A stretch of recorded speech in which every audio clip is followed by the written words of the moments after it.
When you're focused on getting out of debt, do you worry about building your savings and retirement? Balancing savings and paying off debt can feel like trying to pat your head and rub your stomach at the same time. It's doable, but it's going to take some coordination. Before I ever started paying off debt, I already felt like I had gotten a very late and very small start to investing for my retirement.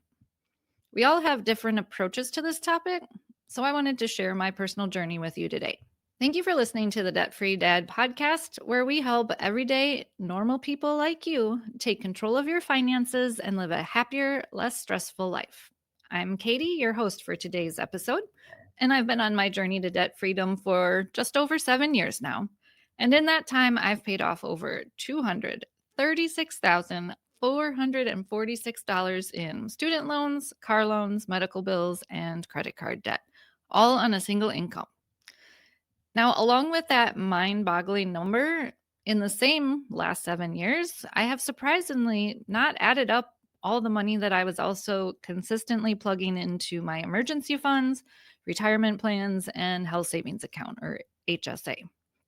When I did the math, I was shocked to realize that I have saved or invested over $89,500.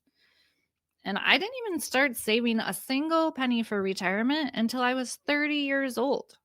I was running my own business and barely paying myself, let alone having much of a savings account. But I consulted a financial advisor and opened a Roth IRA account. She said, or she reminded me, that starting to save anything is better than nothing at all, just like we say about paying off debt. So I started putting in $50 a month. And after about 8 years of investments, I had just under $6,000 in my account. Not enough to retire, but it was something. After starting the Debt Free Dads program, Roots of Personal Finance, I started to budget and review where my money was going. And at that time, I felt like my finances were stretched so thin that I stopped making contributions to my Roth IRA and just let the funds continue to grow simply with the interest and investments I had already made. Today, that account is just shy of a $19,000. So that proves that compound interest can really add up, which is great when it's working in your favor. Now, in the meantime, at my current job, I have the option to contribute to my 401k from each paycheck, and the company will match up to a certain percentage. That is free money that I was not going to leave on the table. Again, it was a small but steady amount being invested, but it slowly grew over time. And I've continued to contribute to my 401k to maximize that matching employer contribution.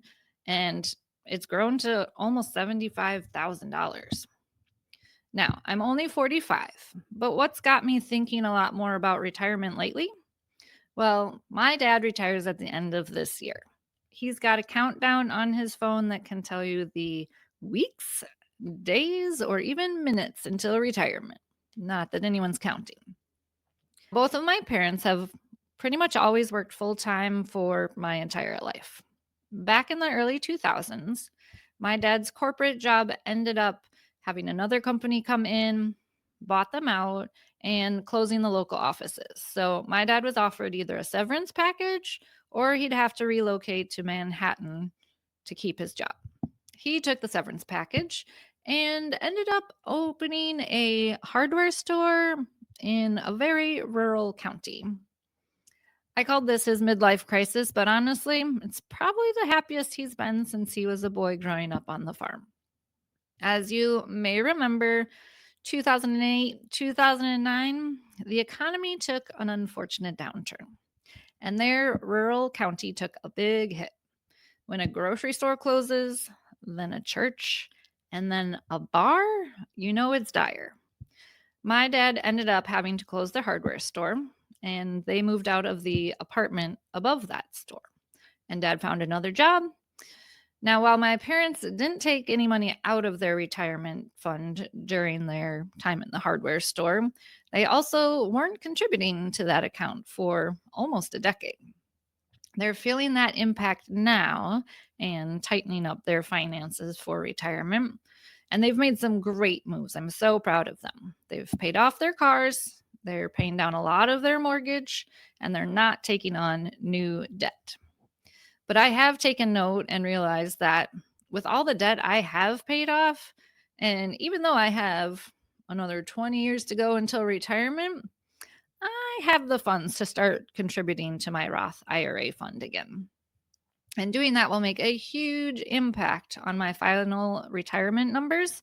But I'm also putting myself in a much better position simply by not having all that debt dragging me down anymore. So let's break it down with some steps that might help you. Number one, build an emergency fund first. We're starting with a goal of $500 to $1,000 to start. This protects you from putting new emergencies on a credit card and undoing your progress. I swear this is the most important tip that I thought was impossible until I did it myself. And then I'm like, okay, all right, maybe I can do this. Number two, focus on paying down debt to free up your finances. So if you pay extra on your debt with the lowest balance, especially credit cards or payday loans, while you're making minimum payments on your other debts, this will help you keep that momentum and progress. Once you've paid off that smallest balance, you're going to snowball all that money you were paying towards it and start hitting the next lowest debt balance. Number three, automate your savings, even if it's small amounts. Set up an automatic transfer to savings right after payday. Whether it's $10 or 10% of your paycheck, it will grow over time and keep you in a good habit. Number four, use windfalls wisely. Tax refunds, bonuses, side hustle income. Put at least 80% of those big numbers toward debt and keep 20% in savings until you're in a stronger spot. Number five, cut those quiet leaks in your spending. Audit your monthly subscriptions, cancel unused memberships, and try to cut down on those impulse purchases. Redirect that money to savings or your debt payoff.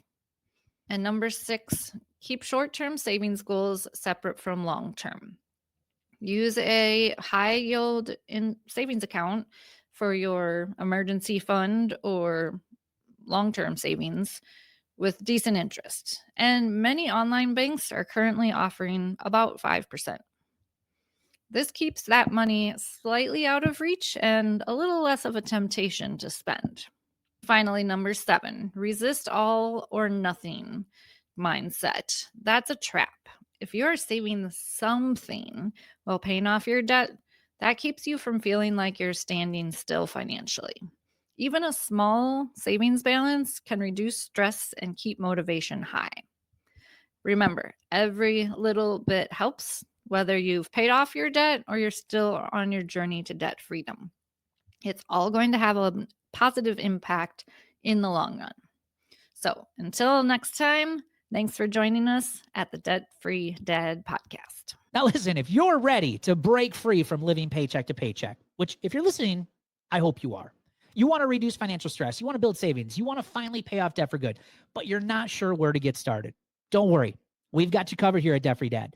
Simplify My Money is sent each Sunday to your email. We make it easy. And Simplify My Money, it's your step-by-step roadmap to better financial control. And you're also going to learn easy to follow strategies to manage your money effectively.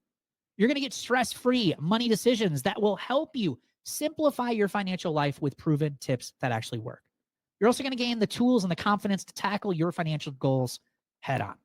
You can sign up for Simplify My Money by clicking the link at the top of the show notes. Thanks for joining us on today's show, and we will see you guys on the next episode.